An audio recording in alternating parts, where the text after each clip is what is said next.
आगे आने वाले समय में कोई भी वायरस आए, मैं आपको एक तरीका बताता हूं, आप किसी भी वायरस से बच जाओगे। वायरस बाद में आएगा, पता नहीं कब आएगा, और वायरस की वैक्सीन जो है उसको बचाने वाली वैक्सीन तो और भी बाद में आएगी। लेकिन एक चीज है जो आपको हमेशा बचा सकती है, और वो है दो चीजें इनफैक्ट कहूंगा। पहला तो मास्क को अब से अपना ड्रेस कोड बना लो। अब जब भी बाहर निकलो मास्क पहन के निकलो, लोग चाहे कुछ भी कहें। ट्राई टू अंडरस्टैंड, मास्क के बिना बाहर मत निकलिए, और ये चीज आपको डायरेक्टली बचाएगी वायरस से। इसके अलावा ये किसी भी तरह के वायरस और फंगस से आपको बचाएगा ही। तो मास्क को अपने शरीर का हिस्सा बना, अपनी बॉडी का एक पार्ट, मतलब ये जैसे आप टी शर्ट पहन के बाहर निकलते हो, ठीक है, अपना पैंट पहन के बाहर निकलते हो, तो आप ये ठान लो कि मैं जब टी शर्ट पहनूंगा, पैंट पहनूंगा, तो मैं मास्क भी लगाऊंगा। ये मेरे लिए इंपॉर्टेंट हो जाता है, मैं ऐसे बाहर नहीं निकलूंगा।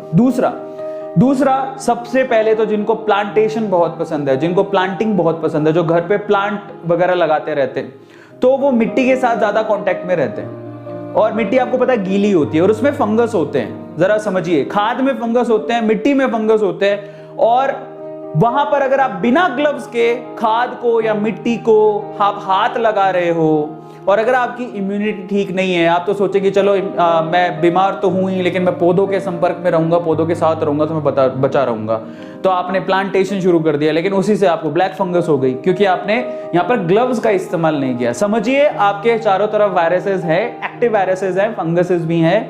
इसके लिए बोला जाता है कि आप मास्क पहनिए, और अगर आप ऐसे कोई काम कर रहे हैं, प्लांटेशन वाला कोई भी काम कर रहे हैं, तो आप ग्लव्स जरूर पहनिए।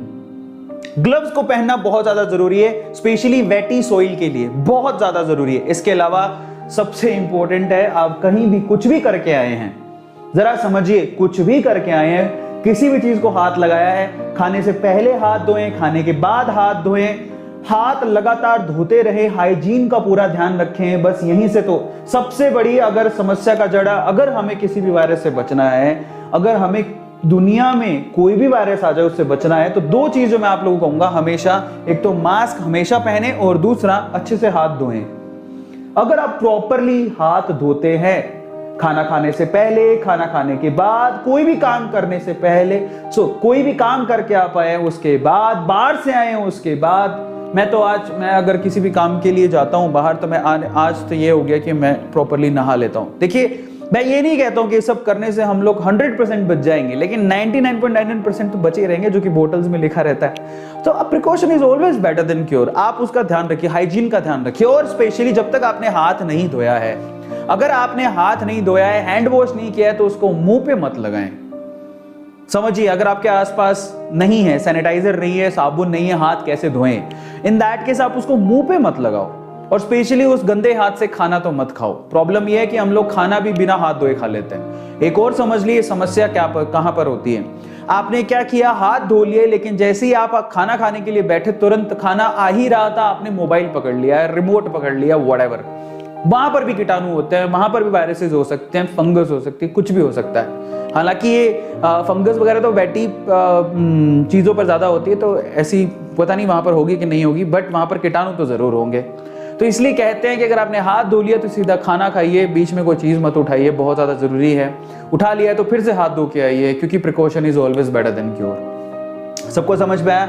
इसके अलावा मेरी रिक्वेस्ट है, आपके घर पे कोई भी अगर आपका कोई डायबिटिक पेशेंट है घर पे, तो उनका स्पेशली ध्यान रखो, उनके शुगर के लेवल को चेक करते रहो, ठीक है, बहुत ज्यादा जरूरी है। स्पेशली वो लोग जो कोविड से लड़ के आए हैं या कोविड से लड़ रहे हैं और वो डायबिटिक पेशेंट है, स्पेशली उनका तो बहुत ध्यान देने की जरूरत है, क्योंकि ये जो ब्लैक फंगस है वो स्पेशली शुगर पेशेंट में बहुत तेजी से फैलता है शरीर के अंदर। जो ब्लैक फंगस है, ध्यान से सुनिएगा, ब्लैक फंगस शुगर के मरीजों में, शुगर के पेशेंट्स में बहुत तेजी से फैलता है, बहुत तेजी से। उसको पता नहीं ऐसा क्या, एक समझो कि आप जैसे कोई चीज क्यों पनपती है, उसको खाद मिलती है, तो आप समझिए ब्लैक फंगस के लिए शुगर पेशेंट की जो शुगर लेवल है वो खाद की तरह काम करती है, और वो और तेजी से बढ़ने लगता है ना। और बहुत सीवियर कंडीशन से कई फोटो तो देखी भी नहीं जाएंगी।